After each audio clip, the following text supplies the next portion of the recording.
Nagtigo mga opisyal sa Traffic Enforcement Agency o Mandaue Conteam o ang Konseho sa Dakbayan aron tukion ng public o local public transport route plan.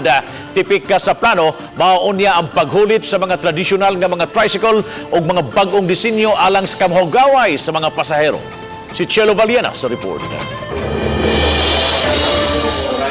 Sentro sa tigom sa Traffic Enforcement Agency of Mandaue ang Local Public Transport Route Plan. Ubos ni ini matag local government unit sama sa Dakbayan sa Mandaue gikinahanglan nga adunay gidisenyo nga rota sa mga biyahe o sa matang sa mga public transport nga gamiton. Gikinahanglan usab ang tukmang gidaghanon sa mga public transport nga igo lang sa usa ka route network. Apan gikinahanglan nga aprobahan kini sa LTFRB, Department of Transportation o sa DILG. Kanang distribution sa Egypt, kinhangan required ang Mandaue to produce di katong akong giingon na LPTRP.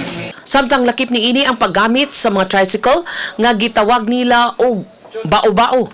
Mas hamugaway kini itandi sa traditional nga tricycle. Apan gipasabot ni Ernesto Manyala, 70 anyos, nga maglisod sila og kuha og bao-bao tungod kay magdatahan sila ni ini og 5,000 pesos ang buwan o 300 pesos matag adlaw. Mas mahal kini itandi sa tag 150 pesos nga abangan matag adlaw. Then di magina pwede sa LTFRB na muagi na ang tricycle. So obligado gid mi na ibutang gid ang tricycle sa interior na part sa Mandaue. 5,000 gid ang buwan na.